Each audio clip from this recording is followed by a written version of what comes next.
ሰላም ወደ ቻናላችን ተከታዮች እንዴት ናቸው? በዛሬ ቪዲዮ ስለ ሬጉላር ኤንድ ኢሬጉላር ቨርብስ እናያለን። እነዚህ ሬጉላር ኤንድ ኢሬጉላር ቨርብስ ኢትስ እንግሊሽ ግራመር ላይ ኮመን ናቸው ስለ ቨርቦች ማለት ነው። እናንተም ለቤቱ አዲስ ከሆናችሁ ቤቱን ሰብስክራይብ እንዲሁም ደግሞ ቪዲዮን ላይክ በማድረግ ጀምሩ ማለት ነው።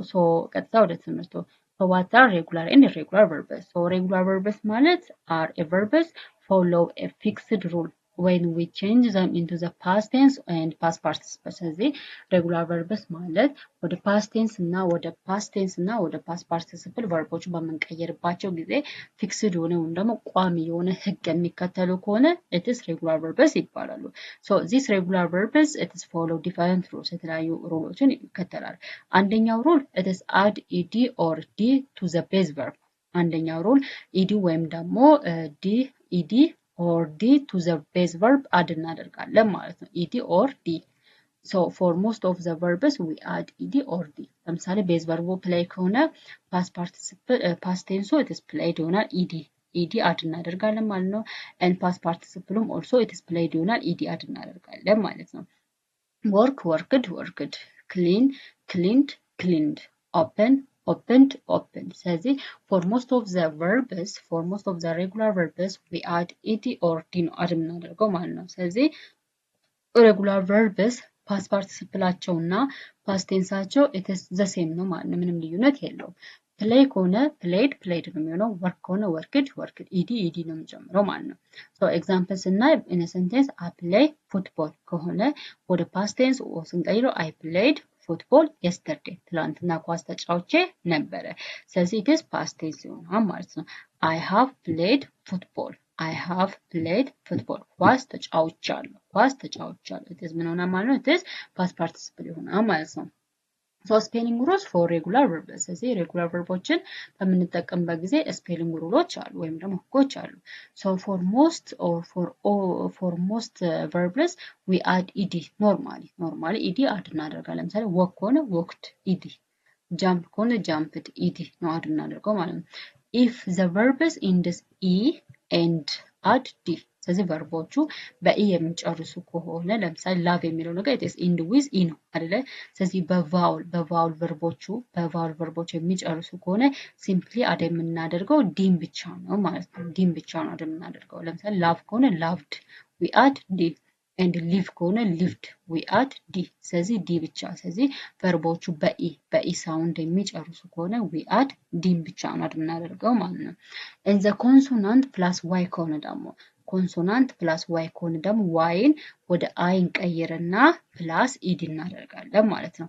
ለምሳሌ ስቴድ የሚለው ነገር it is end with y ነው and ኮንሶናንት ዲ ደግሞ it is ኮንሶናንት ነው። ስለዚህ ኮንሶናንት ፕላስ ዋይ ከሆነ መጀመሪያ ዋይን ወደ አይ እንቀይርና ኢዲ አድ ማድረግ ነው ማለት ነው። ስቴዲ ስቴድድ ስለዚህ ዋይን ወደ አይ ቀየርን ከዛም በኋላ አት ዘ ኤንድ ደግሞ ኢዲ አድ አደረገን ማለት ነው።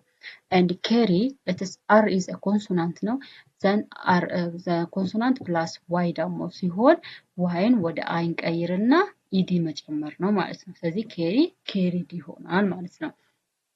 one vowel plus one consonant ሲሆን ደግሞ it is double consonant ይሆናል ማለት ነው። one vowel plus one consonant ሲሆን double consonant እናደርግና plus ed ነው የምናደርገው ማለት ነው። ፕላስ ኢዲ ነው የምናደርገው ማለት ነው። ስለዚህ ለምሳሌ ስቶፕ የሚለው ነገር it is one vowel ነው then it is one consonant ነው ማለት ነው። with one vowel and with one consonant and verb end የሚያደርገው የሚጨርስ ከሆነ first of all we double the consonant then we add ed ስለዚህ ኮንሶናንቱን ደብል እናደርግና ኢዲ እንጨምርበታለን። ስቶፕ stopped plan it is a is a vowel ነው and n is a consonant ነው። ስለዚህ nን ደብል እናደርግና ኢዲ እንጨምራለን። plan planned ይሆናል ማለት ነው። and regular verbs ደግሞ regular verbs do not follow a fixed rule ስለዚህ fixed የሚባሉ ወይም ደግሞ የማይቀየር የማይለወጥ ህግ የሚባል ህግ የለም regular verbs ላይ just you must memorize their form ስለዚህ ምንድነው እንትናቸው ፎርማቸው መሸምደድ ወይም ደግሞ አይምሮአችን ላይ ማስቀመጥ ነው። ምክንያቱም ፊክስድ የሆነ ህግ ስለሌላቸው አይምሮአችን ላይ እነሱን ቨርቦች ማስቀመጥ ወይም ደግሞ መሸምደድ ነው ማለት ነው። ለምሳሌ ቤዝ ቨርቡ ጎ ከሆነ የጎ ፓስት ቴንሱ it is went ነው and past participle ወይም ደግሞ verb 3 it is gone ነው ማለት ነው። የኢት ኤት ነው ኢትን ነው። የሲ ሰው and seen ነው።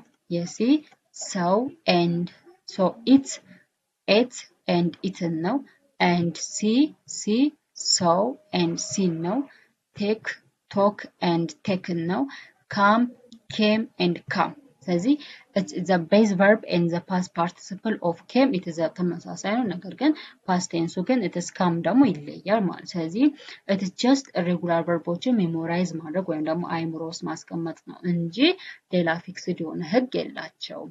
ሶ እኔ ሴንቴንስ እናያቸው ለምሳሌ I go to school ትምህርት ቤት ይሄዳለሁ ሄጃለሁ አይደለ ሶ it's I went to school yesterday እኔ ትምህርት ቤት ትላንትና ሄጄ ነበረ I went to school yesterday እኔ ትላንትና ትምህርት ቤት ሄጄ ነበረ I have gone to school ትምህርት ቤት ይሄዳለሁ ሶ እንደዚህ አይነት it's የጎ verb 2 it is went ነው verb 3 ደግሞ gone ነው ማለት ነው ሶ type of regular verbs አንዳንድ regular verbs ተመሳሳይ ናቸው verb 1 is equal to verb 2 is equal to verb 3 ስለዚህ verb 1ም verb 2ም verb 3ም ተመሳሳይ የሚሆኑባቸው irregular verbs አሉ ለምሳሌ cut cut cut put እንደዚህ አይነቶች አሉ አንዳንዶቹ ደግሞ verb 2 is equal to verb 3 verb 2 ወይም past tense ከpast participle ጋር equal የሚሆንበት አለ buy bought ስለዚህ verb 2 equal to verb 3 teach taught ስለዚህ verb 2 is equal to verb 3 የሚሆንበት አለ ማለት ነው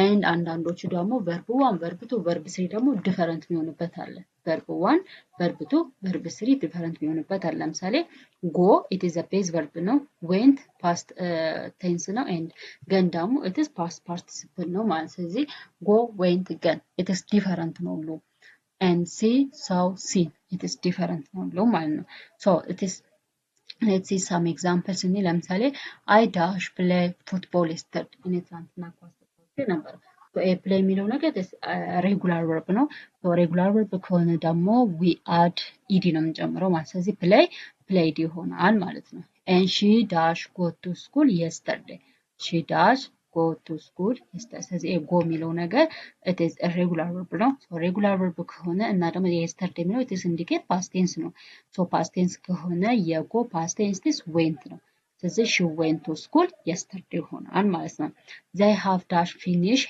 their work they have dash finished their work so finish የሚለው ነገር have ከሆነ it is a present perfect tense ስለሆነ verb 3 ነው የሚሆነው so subject plus have ሲሆን always present perfect ነው tense ነው so present perfect tense ከሆነ ደግሞ it's verb 3 ነው የሚሆነው ስለዚህ የfinish verb 3 it is finished ነው because it is regular verb ስለሆነ so I have finished their work they have finished their work ይሆናል ማለት ነው and he has dash eat lunch he has dash eat lunch so eat የሚለው ነገር it is irregular verb ነው so if it is irregular verb ከሆነና it is he has ከሆነ subject plus has or have ከሆነ it is present perfect tense ነው ማለት ነው ስለዚህ የኢት present perfect tense ማን ወይም ደግሞ it's past participle it is eaten ነው so he has eaten lunch he has eaten lunch so ምሳውን በልቷል ምሳውን በልቷል so regular verbs always follows rules rule የሚከተሉት ህግ አለ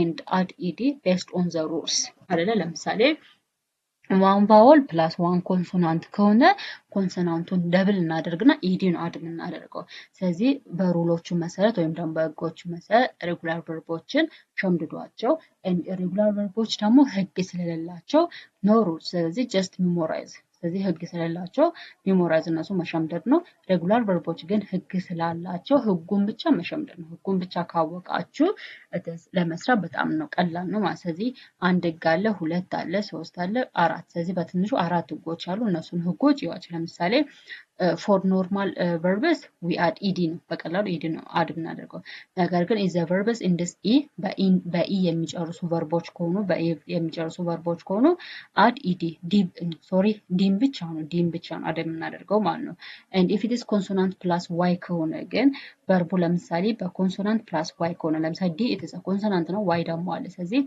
ኮንሶናንት plus y ከሆነ yን ወደ i ተቀይሩና ed መጨመር ነው steady ይሆናል ማለት ነው and one vowel plus one consonant ከሆነ ደግሞ መጀመሪያ ኮንሶናንቱን ደብል ታደርጋላችሁ then after ኢዲ አድ ታደርጋላችሁ ማለት ነው። ስለዚህ ለምሳሌ ስቶፕ ስቶፕ፣ ስለዚህ ፒን ደብል አደረግን ከዛ ኢዲ ጨመርን ማለት ነው። ሶ this is all about regular and irregular verbs ነው ማለት ነው። ሶ በሌላ ቪዲዮ ደግሞ ጥያቄዎችን ስለነሱ እንሰራለን። ሶ ሬጉላር እና ኢሬጉላር ቨርብስ ይሄን ይመስላል። ሶ መጀመሪያ ሬጉላር ቨርቦች ምን እንደሆኑ ተረዷቸው። ደን ሬጉላር ቨርቦችን ለመስራት ደግሞ 4 ህጎች አሉ፣ 4 or 5 ህጎች አሉ። እነሱን ህጎች መጀመሪያ ለዩዋቸው። ደን አፍተር ሬጉላር ቨርብስ ደግሞ ምንም ህግ ስለሌላቸው እነሱን ሬጉላር ቨርቦች አጥኗቸው። በጣም ብዙ አይነት ሬጉላር ቨርቦች አሉ። ሶ እነሱን ቨርቦች ያው በአእምሯችሁ ለመያዝ እና ለመሸምደድ ሚሞራይዝ ለማድረግ ሞክሩ። ሶ የዛሬ ቪዲዮአችን ይህንን ይመስላል ማለት ነው። ሶ በሌላ ቪዲዮ እስከምንገናኝ ድረስ ደህና ሁኑ። ባይ